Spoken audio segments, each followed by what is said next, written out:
Serenity Valley Stories invites you into the shadows. Like and subscribe for more tales that will haunt your nights. And now our feature presentation, The Dead End.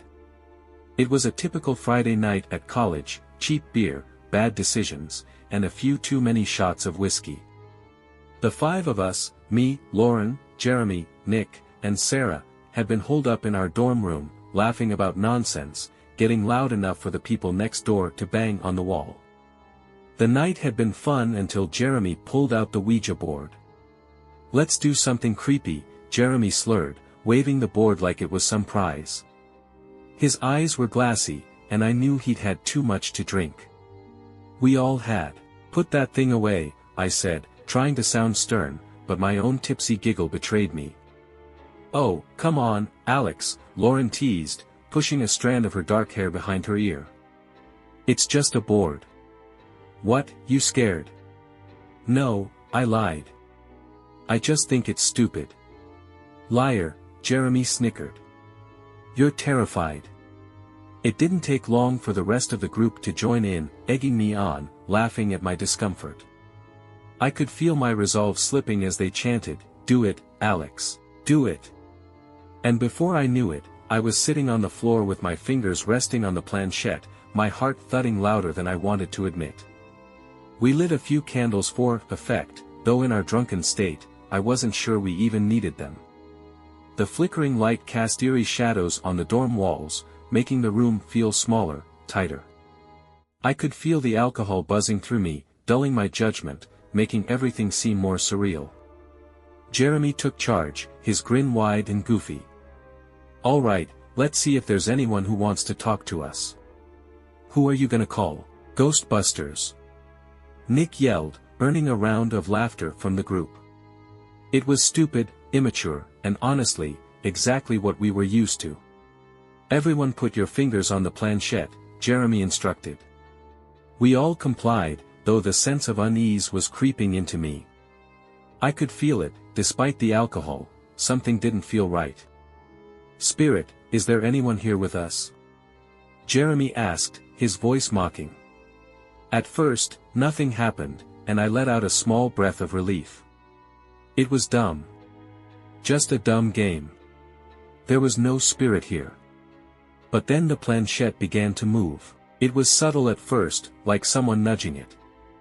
I immediately assumed it was Jeremy or Sarah messing with us. But as it picked up speed, my stomach twisted. None of us were laughing anymore. The planchette moved to yes. Lauren gasped. "Who's doing that?" "Not me," Nick muttered, his face pale under the candlelight. "Jeremy, stop messing around," I said, my voice shaking slightly. Jeremy raised his hands in surrender. "Dude, I'm not touching it." The planchette slid across the board again, this time spelling out a name, Elias. "Elias?" Sarah whispered, her eyes wide. "Who's Elias?" Suddenly, a cold gust of air swept through the room, causing the candles to flicker violently. I swear the temperature dropped 10 degrees in an instant. We all froze, staring at each other, waiting for someone to laugh, to call out the prank. But no one did. Jeremy, always the one to push things too far, grinned despite the unease. "Elias, what do you want?"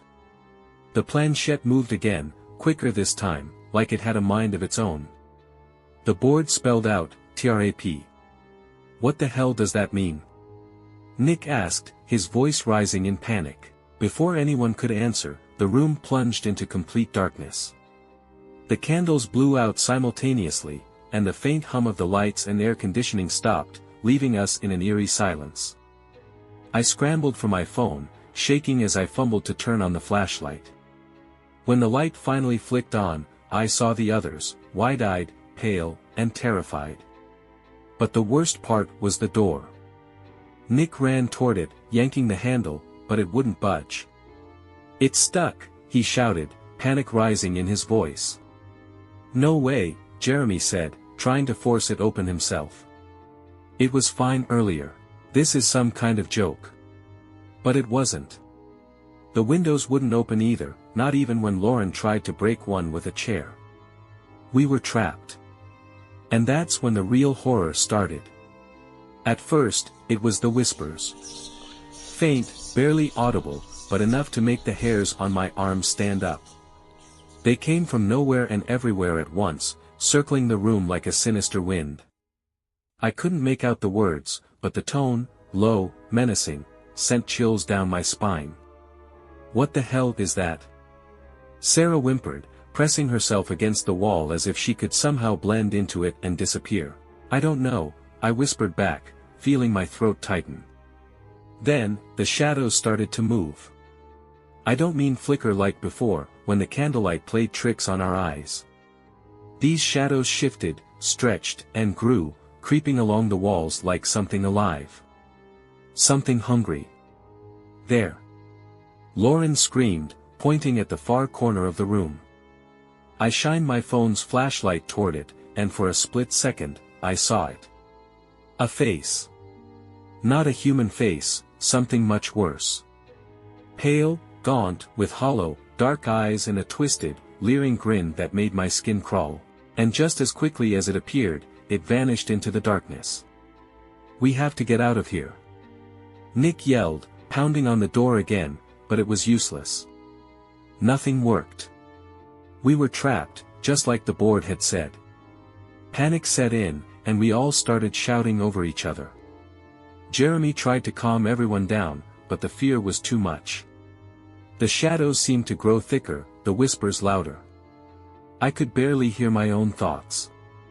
Then the lights flickered back on. Just for a second, but it was enough to see what was waiting in the middle of the room. A figure. Tall, thin, with impossibly long arms that seemed to stretch toward the ceiling. Its face was twisted, the eyes black pits of nothingness. It wasn't human. It wasn't anything that should exist. "Run!" Jeremy shouted, but where could we go? The figure moved toward us, its steps slow, deliberate, like it was savoring the moment. The room grew colder, and I could see my breath in the air, fogging up as I hyperventilated. Suddenly, Sarah screamed. I turned in time to see her being lifted off the ground, her body flailing as if something unseen had grabbed her by the throat. Her eyes were wide with terror, her hands clawing at her neck, but there was nothing there, just air. "Sarah!" I screamed, rushing toward her, but it was too late. Her body was thrown against the wall with a sickening crack, and she crumpled to the floor, motionless. "No, no, no!" Lauren cried, running to her friend's side, but Sarah didn't move. She didn't even twitch. Her neck was bent at an impossible angle, her eyes staring blankly ahead. We all backed away, huddling together near the door, our minds struggling to process what had just happened. Sarah was dead. She was gone, and we were next. It wasn't until after Sarah's death that the true horror set in. Up until that moment, we had been frantic, panicked, yes, but some part of my mind still believed this was all some twisted prank. Something we'd laugh about the next day. But seeing her lifeless body on the floor, seeing the way her neck had bent, something shifted inside me. This wasn't a game. This was real, and we had no way out. Lauren was crying quietly, her body shaking as she knelt beside Sarah's unmoving form. Jeremy was pacing, his hands tugging at his hair, muttering to himself. Nick just stood there, staring at the spot where Sarah had hit the wall. I couldn't even bring myself to look at her. My mind couldn't process it, how fast everything had changed. 1 minute we were drinking and joking, and the next, something from another world was hunting us down. "We need to call someone," Nick said, his voice barely a whisper. "How?" Jeremy snapped. "We've already tried that. Nothing works." His voice cracked, and I could tell he was barely holding it together. I pulled my phone from my pocket, hoping beyond hope that something had changed, that maybe the spirit was done with us, that maybe we could get help. But the screen remained stubbornly dark. No signal. No Wi-Fi. No way to contact the outside world. "We can't stay in here," Lauren said, her voice trembling. "We have to get out." And go where? Jeremy asked, his voice rising in anger. We can't even get out of the room. I knew he was right. The dorm had become a prison, and the spirit was our jailer. But what Jeremy wasn't saying, what none of us were willing to say out loud, was that staying in the room wasn't an option either. Not after what had just happened to Sarah. We need to split up, Nick said suddenly, his voice shaking as much as mine had earlier. Find another way out. There has to be a fire exit or something. This place isn't that old. I stared at him, incredulous. Are you serious? You want to split up now? Nick didn't answer. He was too busy fumbling with the window again, his panic growing as it refused to budge. There has to be something we missed. A way out. Jeremy shook his head. It won't matter. Don't you get it? This thing, whatever it is, it controls this building now. We're trapped. Then what do you suggest? I asked, my voice sharper than I intended. We just sit here and wait for it to pick us off one by one. Lauren let out a sob, her hands covering her face. We're gonna die in here. Just like Sarah. A cold chill swept through the room again, and I knew the spirit was still with us, watching, waiting. It thrived on our fear, fed off of it. I could feel its presence, lurking in the shadows, just waiting for us to make a mistake. We're not gonna die, I said, trying to sound more confident than I felt. We just have to keep our heads straight. But even as I spoke the words, I felt the weight of doubt pressing down on me.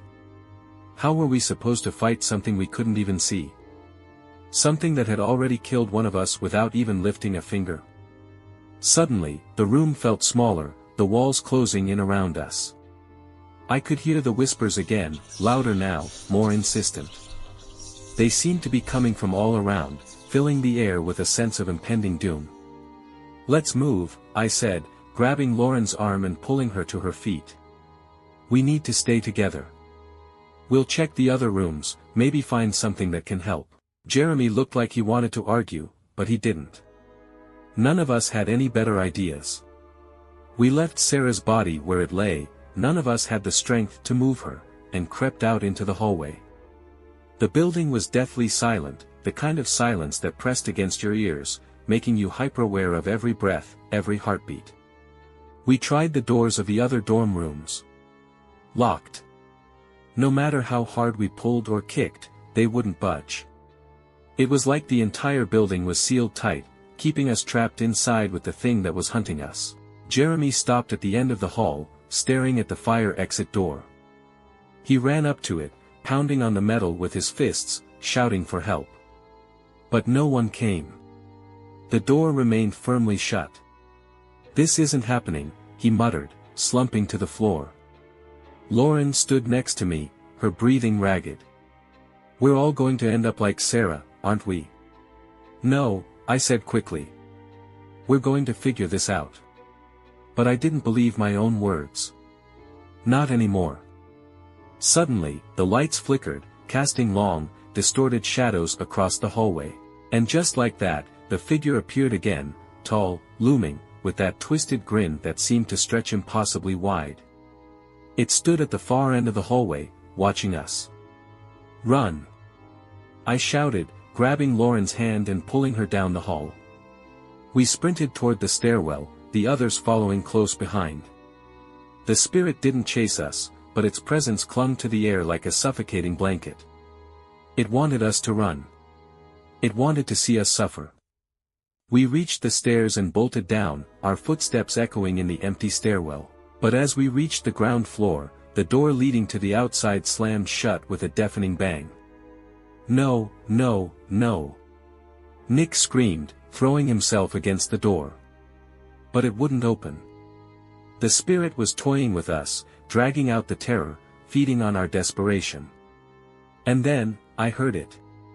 A soft, low moan, followed by a scraping sound, like nails dragging against metal. We all froze. The sound grew louder, closer, until it was right behind us. I turned, heart pounding, and saw the figure again, this time crawling along the ceiling, its limbs unnaturally long, its mouth twisted into that same horrific grin. "Go!" I screamed, pushing Lauren toward the other end of the hall. But it was too late. Nick was the first to fall. He let out a strangled scream as the spirit's long, skeletal hand wrapped around his throat, lifting him off the ground like a rag doll. His eyes bulged in terror, his hands clawing at the invisible force choking the life out of him. "Help him!" Lauren cried, but I couldn't move. None of us could. We were rooted to the spot, paralyzed by the sight of Nick's body jerking and twitching as the spirit drained the life from him.